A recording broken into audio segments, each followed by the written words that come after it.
हाँ, फोर्स का क्या था? चलिए इसको करेंगे वेरीफाई। 64 गलत था। किसका? मैंने 64 करा। आपका गलत था। चलिए, अरे वो मैं बता रही हूँ, रुक जाओ, पहले वेरीफाई देख लो। बेटा ये तो एक आपको पता है आइडेंटिटी है ऐसी एक, है ना, पर हम इस आइडेंटिटी को यूज थोड़ा कर सकते हैं। आप आइडेंटिटी यूज करेंगे x प्लस वाई का होल क्यूब किसके बराबर होता है? x क्यूब ऐसे प्रूफ करना था क्या? Plus y cube plus 3xy bracket x plus ये तो आता है। अब मुझे किसकी वैल्यू निकालनी है? इसकी वैल्यू क्या हो गया इसकी? मम्मी मेरे को तो याद है, मेरे को पता ही नहीं है अच्छा। प्रूफ करना होता है। ये वो बंद proof रखो। करना है। मम्मी सच में आता ही है। मेरी पहली बात। मैं उसमें वेरीफाई लिखा था और हम प्रूफ कर रहे थे। अब क्या करेंगे हम? हमें ये चाहिए ना यार, इस पूरे को उठा के इधर ले आएंगे। तो x प्लस वाई का whole cube minus 3xy bracket x plus y is equal to x cube plus y cube. अब इसमें से देखो यहाँ पे 3 बार x plus y x plus y x plus y है, यहाँ पे एक बार है, तो कॉमन हम बाहर निकाल लेते हैं। x प्लस वाई को हमने क्या निकाल लिया कॉमन बाहर, तो अंदर क्या बचेगा हमारा? x प्लस वाई का होल स्क्वायर माइनस 3xy, ठीक है, is equal to x cube plus y cube. अब इसको ओपन करेंगे, आइडेंटिटी को ओपन करेंगे, तो x का स्क्वायर प्लस y का square plus 2xy minus 3xy is equal to x cube plus y cube. अब ये हो जाएगा x प्लस वाई, यहाँ पे x square plus y square, इसमें से इसको माइनस कर देंगे, माइनस एक्स वाई। हैंस ये आपका वेरीफाई हो गया। ये वाला हमारा इसके बराबर होता है, ये वेरीफाई, ऐसे वेरीफाई करना। समझे अब कि नहीं समझे? कुछ नहीं था इसमें। बाय यूजिंग आइडेंटिटी दिस, ऐसे लिख दोगे, बाय यूजिंग आइडेंटिटी। ये पहली आइडेंटिटी है, इससे पहली वाली आइडेंटिटी ये है, तो हम इसका यूज कर सकते हैं। ये था क्वेश्चन आपका, पता नहीं इंटू इंटू करके क्या क्या करे जा रहे हो। एक बार 9 वाला तुम करना 9 पे आते हैं, ठीक है। इसमें यही तो करना था। ये क्वेश्चन 8 था आपका, बता दी। तो इजी था ना, 9 क्वेश्चन नंबर 9 जरा देखेंगे। मैंने यहाँ पे लिखा था कि P Q R S intersect each other. मतलब वो लाइन है। P Q R S intersect each other, P Q और आर एस, और यहाँ पे एक ऐसे लाइन खींची हुई थी, ये 75 डिग्री, ये एंगल बी, ये वाला एंगल ए, ये वाला 4B, ये वाला 2C। अब जिसने भी इसको 360 करके किया, सबसे बड़ी महाबेवकूफी वही थी। आप मुंह से पहले किसने किया? कहीं इसने, ये बैठे हैं, ये बैठे हैं, और मम्मी क्या? मैंने तो 360 मैंने वर्टिकली अपोजिट एंगल से भी किया था वो पेपर। सुनो ध्यान से सुनिए। इस क्वेश्चन में ये आर एस एक लाइन है, लिखने का तरीका देख लो, लिखने का तरीका आप लोग गलत करते हो। R S is a line, R S is a line, so 4B plus 75 plus B is equal to 180 degree linear pair जियोम्स, ठीक है। किया मैंने ऐसे ही। 4B में B प्लस हो जाएगा, इसीलिए तो मैं पूरे 5B plus 70 is equal to 180 degree, 5B is equal to 180 degree minus 75, तो B की वैल्यू क्या आ गई? 105 अपॉन 5 21। B की वैल्यू क्या आ गई? 21। अब हमें पता है ये 4B है, तो आप लिखेंगे 4 into 21 equals 4B is equal to 4 into 21 84। तो ये वाला एंगल कितने का आ गया हमारा? 84। ये वाला कितने का आ गया हमारा? 21। अब आप देखिए ये भी एक लाइन है PQ, फिर आप लिखेंगे A आ गया PQ is a line. A भी 84 बेटा ये लिखने का तरीका समझो, आपका लिखने का तरीका बिल्कुल जीरो है, उस पर थोड़ा ध्यान दो। PQ is a line, so 4B plus 2C is equal to 180 degree. ये भी आपका क्या होगा? लीनियर पेयर, ठीक है। 4B की वैल्यू 84 डिग्री है, plus 2C is equal to 180, 2C is equal to 180 minus 84। अब आयुष जैसा हो तो 2 को ही पहले ले जाए नीचे। नहीं, मैं अगर मेरे ऐसा हो तो मैं 4B को पहले A की वैल्यू वर्टिकली अपोजिट एंगल रख देता, फिर C की वैल्यू आ जाती। बात तो वही है, तो मैं भी तो वही बोल रहा हूँ। वो भी तो आप 2c प्लस ए करोगे या वैसे कर, लास्ट में गलत है। ठीक है। c की वैल्यू आ जाएगी 96/2 48 डिग्री। c की वैल्यू क्या आ गई 48 डिग्री। और वो आपको पता ही है 4b = a vertically opposite angle. So a की वैल्यू किसके बराबर आ गई 84 डिग्री के बराबर प्लस में a प्लस b 70 पे दे रखा है क्वेश्चन में। है। क्वेश्चन में a प्लस b 70 पे दे रखा है। a प्लस b नहीं दे रखा। a प्लस b 75 नहीं हो सकता। ये दिखा है इसमें। अरे वो मैंने बता तो दिया था, इसमें गड़बड़ हो गई थी लिखने में, पिक्चर को देख के करना, ठीक है समझ गए। 2c है वो, मैं एक्चुअली 1c है क्या? अबे पर देख ही लेते 70 क्या? ये 2c और 4c दे 4b दे रखा है। हाँ, हाँ तो ये 5 कैसा है? क्या अब वो तो ये? हाँ ये तो 4b में b को प्लस किया ना, अच्छा ये एक लाइन है ना, तो ये सारे एंगल मिला के 180 डिग्री बनेगा। 4b 75 और b मिला के, तो 4b और 1b ये 5b हो गई। समझे, ऐसे लिखने का तरीके से करना था। तो a की वैल्यू आपकी ये आ गई 84, b की वैल्यू 21, c की वैल्यू 48। समझ गए। अब आते हैं क्वेश्चन नंबर 10 पे, फाइंड द प्रोडक्ट। आप इसको वैसे भी प्रोडक्ट से फाइंड कर सकते हो, लेकिन इसमें आइडेंटिटी भी लग रही है a प्लस b। देखो क्वेश्चन 10 है नहीं मेरा, वो पेपर ही का है। नहीं ये कर रखा है आपने, गलत कर रखा कहाँ करा है। मैंने काटा है, देखिए मेरा। दिखेगा सबसे ऊपर, किसी भी उस पेज के सबसे ऊपर में मैंने ही काटा। चेक किया तो मुझे याद है ना। ये फाइंड प्रोडक्ट, क्वेश्चन नंबर 10 है find product x plus y plus 2z, और यहाँ पे है x² plus y square plus 4z² minus xy minus 2yz minus 2zx।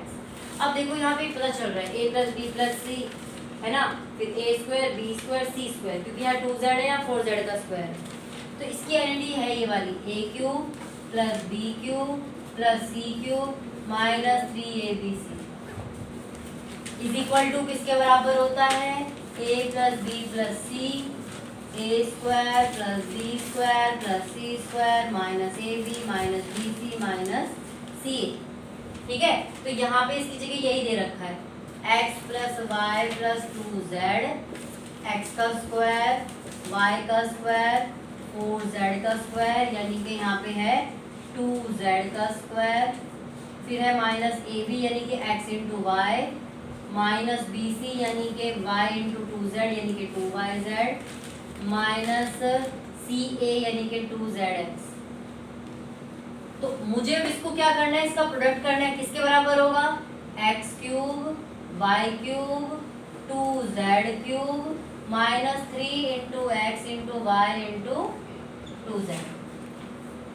ठीक है, बस डायरेक्टली इसका आंसर लिख दो x³ प्लस y³ प्लस 2 जो 4 2 जो 8z³ माइनस 6xyz। आंसर आ गया। पता नहीं है मेरा गलत सही हो गया। वो आपने वैसे किया बट कैलकुलेशन सही थी तो इसलिए सही हो गया। बट कोशिश करो इसको आइडेंटिटी से ही करने का, थोड़ी देर का काम है और सिर्फ पहचानना है कि कौन सी आइडेंटिटी यूज हो रही है। अगला क्वेश्चन था find the value of a if x minus a is a factor of this।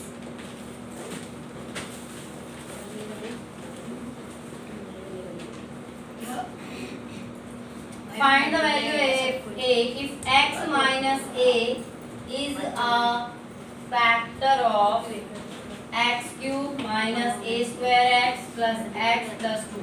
मैंने आपको बताया हुआ है अगर मान लीजिए x माइनस ए इसका फैक्टर है तो पहले आप क्या करेंगे x की वैल्यू निकालेंगे। x की वैल्यू a आ गई प्लस का एक, तो आप यहाँ पॉलिनोमियल में a वैल्यू पुट करेंगे a³ minus a square into a plus a plus 2 is equal to 0 रखेंगे, तो ये हो जाएगा a³ minus a³ plus a plus 2 is equal to 0। ये कैंसिल आउट हो गया, a की वैल्यू माइनस 2, 2 नंबर का बस इतना सही था। समझ गए, कुछ नहीं करना था, बस ये वैल्यू निकाल के डालनी थी इक्वल टू 0। 10 बार बताया हुआ है अगर वो चीज़ उसका फैक्टर है तो इक्वल टू में 0 रखो। क्वेश्चन नंबर 12 ये मैंने पहले भी कराया हुआ है कि find the value of a and b। देखो इसमें दो फैक्टर दिए हुए हैं, नहीं आता डिवाइड वाला कर है डिवाइड डिवाइड करना ही क्यों है इसमें? कौन सा तरीका? रिमाइंडर थ्योरम करो ना, आप डिवाइड के पीछे पड़ते ही क्यों? वो भी नहीं आता। इसने कहा है कि x-1 और x-2 से अगर हम इस पॉलिनोमियल को डिवाइड करें x³ + 3x² - 2ax + b, अगर हम इनको इससे डिवाइड करें तो उसका सेम रिमाइंडर आता है। अभी थोड़ी देर पहले मैंने आपको रिमाइंडर थ्योरम से रिमाइंडर निकालना सिखाया। यहाँ पे x की वैल्यू इक्वल टू 0 रख के करोगे तो क्या आ जाएगी 1, यहाँ पे वैल्यू क्या आ जाएगी 2। तो अगर आप पॉलिनोमियल इसमें 1 और 2 रखोगे इक्वल टू में तो दोनों का रिमाइंडर सेम आएगा, यानी कि 1³ + 3 1 का square - 2a × 1 + b equal to रख दो, क्योंकि सेम रिमाइंडर है। अगर मैं 2 वैल्यू भी रखूंगी ना तो इसकी सेम वैल्यू आएगी 2³ + 3 2 का स्क्वायर - 2 × a × 2 + b। मतलब अगर मैं इसको सॉल्व करूंगी जो आंसर आएगा, इसको सॉल्व करूंगी जो आंसर आएगा, दोनों का रिमाइंडर सेम है, इसलिए सेम है तो इक्वल टू रख दिया। सेम नहीं होता तो फिर अलग अलग कर सकते थे। आपने सही किया, सही बात। बस इतना ही करके छोड़ सकते हैं। 1 नहीं, किसने क्यों सही किया छोड़ था? सकते हैं? इसको सॉल्व नहीं करोगे 8 + 2 × 4 3 × 12, इसमें तो स्क्वायर ही नहीं लगाया, तरीका सही किया, स्क्वायर नहीं लगाया, इसने स्क्वायर नहीं लगाया तो पूरा गलत। -2 × 4a + b 3 और 1 4 4 - 2a + b = 12 और 8 20 -4a + b।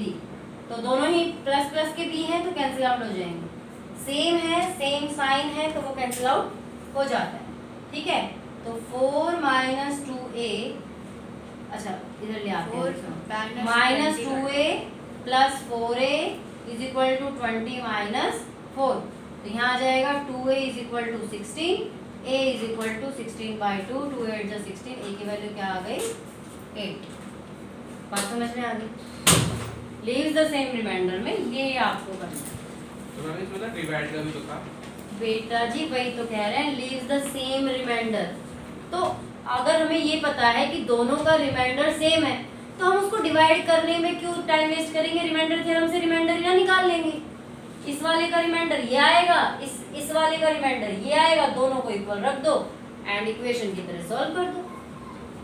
इसको डिवाइड करने के पीछे जानेंगे करना हो तो कैसे करना है? मत करो ना, डिवाइड में बहुत फिर मुश्किल पड़ अगर जाएगी। एक ही हो इसमें x = -1 हो, फिर करना हो, फिर तब a और b की वैल्यू निकलेगी नहीं, फिर a की वैल्यू निकलेगी बस।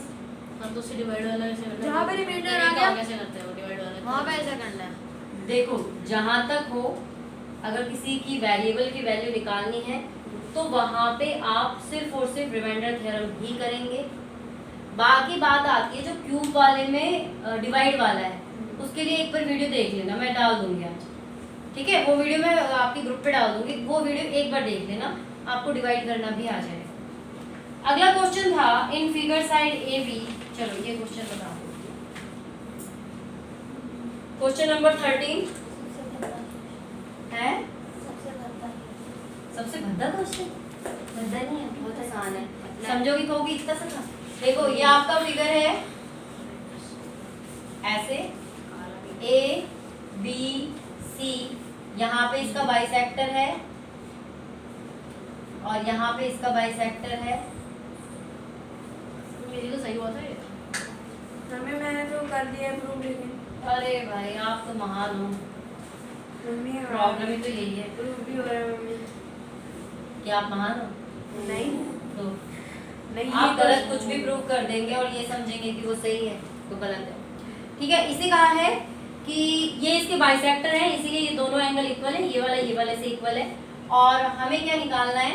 हमें निकालना है angle BOC = 90 degree minus half of angle BAC। सोचा आपने कुछ भी लगाई हो, बट आपका वैसे तरीका गलत है। ठीक है, तो अगर मुझे ये वाला एंगल निकालना है तो उसके लिए पहले मुझे ये वाला एंगल चाहिए और ये वाला एंगल चाहिए, है ना? मुझे दो एंगल चाहिए। इन दो एंगल में आपको पता है ये सारे एंगल क्या मिलके बना रहे हैं? Linear pair. तो आप या तो इनके नाम लिख दीजिए, एंगल 1, एंगल 2 और एंगल Y, एंगल 3, एंगल 4 और Z। मैंने भी तो आप लिखिए, मैं पता है पर फिर भी देखता जाओ। Angle 1 plus angle 2 plus Y = 180 degree linear pair से। ठीक है, और एंगल 1 और 2 बराबर है, लेकिन मुझे कौन सा वाला एंगल चाहिए? अंदर वाला। तो तो 1 की जगह हम क्या रख देंगे, एंगल 2। तो आप लिख देंगे angle 2 plus angle 2 plus angle y is equal to 180 degree. 2 angle 2 y को उधर ले जाइए। अब ऐसा मैं क्यों ले जा रही हूँ, क्योंकि y नहीं चाहिए मुझे, यहाँ पे एंगल 2 चाहिए, ठीक है। और ये 2 अब किस में चला जाएगा, डिवाइड में। एंगल 2 की वैल्यू आ गई 180 डिग्री माइनस y पूरे के अपॉन में 2। एंगल 2 की वैल्यू आ गई। सेम ऐसे ही हम एंगल 4 की वैल्यू निकालेंगे।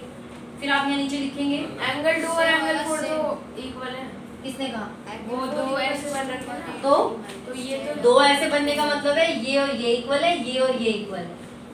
ऐसा क्वेश्चन में भी दिया हुआ है, BO is the bisector of this angle, CO is the bisector of this angle. इसका मतलब ये एंगल इक्वल है। 2 और 4 को इक्वल किया आपने, वही गलती थी आपकी। अब आप यहाँ निकालोगे angle 3 plus angle 4 plus z is equal to 180 degree. Same linear pair है।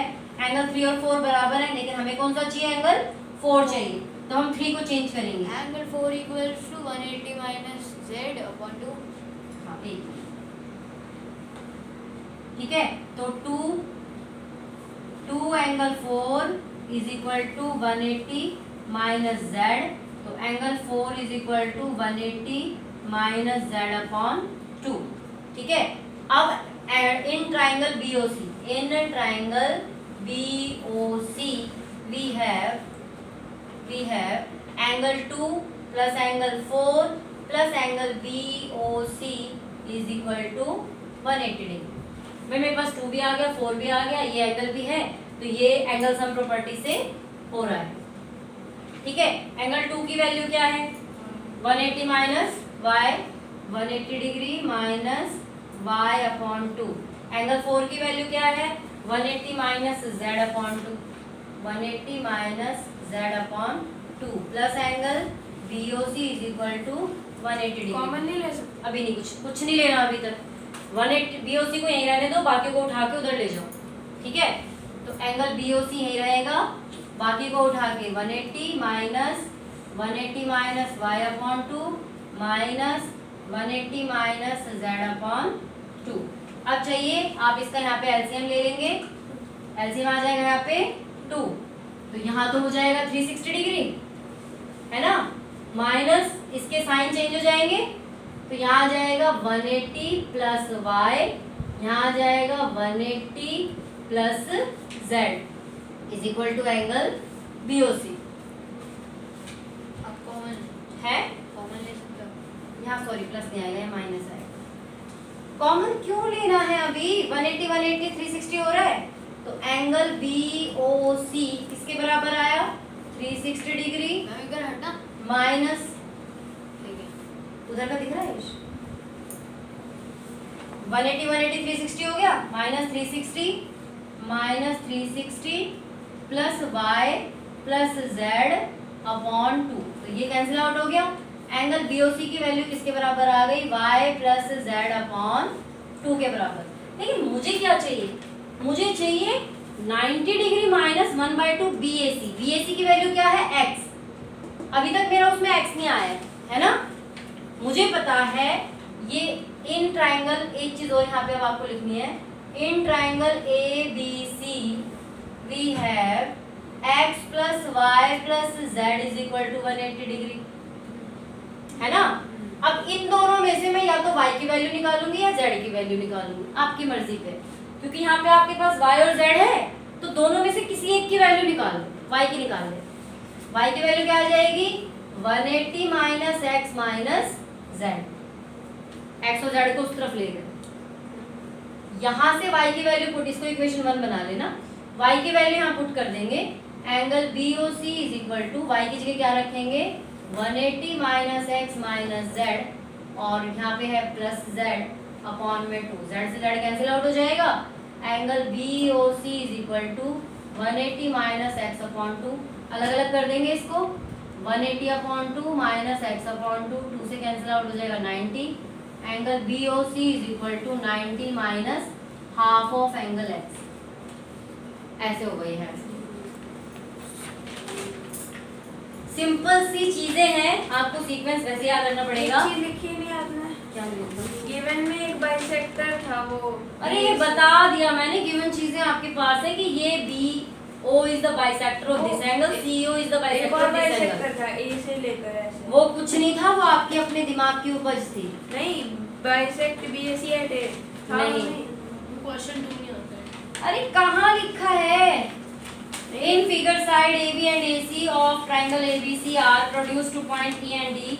If bisector BO and CO of CBE and BCD respectively meet at O, कहाँ लिखा है? वो आपने अपनी मर्जी से खींची है, आपकी उपज है दिमाग की। क्वेश्चन 2 13 क्वेश्चन हो गया ये वाला, रिकॉर्ड भी हो गया है, वापस इसको देख के उतार लेना। अब आ जाओ क्वेश्चन नंबर 2 नहीं आ रहा, चलो 2 बता देते हैं। क्वेश्चन 4 का आंसर तो सी है। चलिए क्वेश्चन 2 क्या कह रहा है? मैंने लिखा मैं दो और क्वेश्चन बता देना। x प्लस वाई का cube minus x minus y का cube minus 6y x square minus y square is equal to k y square, then find the value of k। इसको ओपन करेंगे, x cube plus y cube plus 3xy, इसको वो रख देते हैं, into करके रख देती हूँ, 3x square y plus 3xy square, minus का sign bracket x cube minus y cube minus 3x square y plus 3xy square minus, इसको इससे इंटू करेंगे 6x square y plus 6y cube is equal to k y square. अब cut जाएगी ना काफी चीजें। पर यहाँ माइनस का साइन है, पहले साइन चेंज करेंगे सारे, आपने नहीं किए थे, इंटू वही में गलत हो गया बस मेरा। वही तो प्रॉब्लम आपकी, यही तो गलतियाँ करते हो आप, और राम जाने कब सुधारोगे इन गलतियों को। Minus x cube plus y cube, हाँ जी यार आइडेंटिटी बेटा मैंने डायरेक्टली वो कर दिया ना, जैसे ये होता है ना 3xy into x plus Y, तो मैंने इसको इससे इंटू कर दिया तो आ गया 3x स्क्वायर वाई, इसको इससे इंटू कर दिया तो आ गया 3xy स्क्वायर, तो मैंने डायरेक्टली रख दिया, ठीक है। वो आइडेंटिटी वही है, चेंज नहीं हुई है। Plus 3x square y minus 3xy square minus 6x square y plus 6y cube is equal to k y square. तो अब देखेंगे आप x क्यूब से x क्यूब कट गया, 3xy स्क्वायर से 3xy स्क्वायर कट गया, ये 3x स्क्वायर वाई है, 3x square Y 6x square Y, और यहाँ पे माइनस का 6x स्क्वायर वाई है, तो ये सारा कट गया। अब आपके क्या बात बचा है? y क्यूब और ये y क्यूब और 6y क्यूब, तो टोटल मिलके क्या बना है? 8y cube is equal to k y square. y square को इसके अपॉन में ले जाओ, 2 है आंसर, है 2 है। y square is equal to k, तो ये कट जाएगा तो यहाँ y बचेगा, k की वैल्यू 8y के बराबर आ रही है, लेकिन ऑप्शन ही नहीं है ऑप्शन ही नहीं है। 8 ये तो 8 ही लिख देना, y स्क्वायर फिर यहाँ कांस्टेंट होगा। ओ मैंने क्वेश्चन गलत तो नहीं लिख दिया? नहीं नहीं ठीक लिखा, ठीक लिखा, सॉरी। चलो ठीक है, इस तरह से सॉल्व हो जाएगा। हो सकता है यहाँ y क्यूब हो, मैंने क्वेश्चन में थोड़ा वो कर दिया, लेकिन इतना निकालने के बाद एमसीक्यू है तो 8 ही आंसर आएगा इसका, ठीक है। मैंने एक बार 4 बार किया। क्वेश्चन 4, ये 4 तो बहुत आसान है, तुम लोगों को मैंने एक फॉर्मूला बताया नहीं बताया? वो मैं मुझे a प्लस बी का होल स्क्वायर माइनस 2ab बताया है ना? बताया। तो बस उसी को यूज करके करना है। अब वो तो साथ में मेरे को तो मैं बता रही, देखो मेरे को तो आपको क्या दिया हुआ है? x4 plus 1 upon x4 is equal to 194, ठीक है। इसको आप करोगे x square plus 1 upon x square का होल स्क्वायर माइनस 2, बस इतना लिखो, क्योंकि x square into 1 upon x square में x स्क्वायर कट जाएगा, तो यहाँ पे लिख दोगे 194, ये रह जाके प्लस में चला जाएगा, तो x square plus 1 upon x square का square is equal to 196, under root कर दोगे, ये कैंसिल आउट हो गया, मतलब x square plus 1 upon x square की वैल्यू क्या आ गई? 14। -2 क्यों रखा है? अरे मैंने फॉर्मूला नहीं बता रखा है कि a प्लस b का होल स्क्वायर माइनस 2ab, अब मैं यहाँ पे minus 2 into x square into 1 upon x square करूँगी तो x स्क्वायर से x स्क्वायर कट जाएगा, इसीलिए। अब यहाँ पे भी सेम वही formula, x plus 1 upon x का whole square minus 2 is equal to 14, तो x प्लस 1 अपॉन एक्स का whole square is equal to 16, under root करोगे तो x प्लस 1 अपॉन एक्स की वैल्यू क्या आ गई? 4। मुझे किसकी वैल्यू निकालनी है? x प्लस 1 अपॉन एक्स 4 है, क्यूब रूट कर दो दोनों साइड, ये तो मैं रफली कर रही हूँ क्योंकि एक नंबर का है। तो ये आ जाएगा x cube plus 1/x³ plus 3 into x into 1/x into x plus 1/x is equal to 64। ये कैंसिल आउट हो गया। 3 into 4 is equal to 64। 12 64 minus 12 is equal to 52। मैंने 64 मैंने ये नहीं किया, मेरा यहाँ तक सही था। मैंने वो आइडेंटिटी नहीं लगाई। क्यों नहीं लगाई? सीधा ही मैंने लिख दिया। क्यों नहीं लगाई? आप सीखिए। आप आखिरी आखिरी में में लगाओगे फिर तो मेरा कैसे होगा 64 बताओ? आ गया था। हो गए सारे क्वेश्चन सॉल्व? बताओ। अब बंद कर दे वीडियो। अब पॉज करेगा।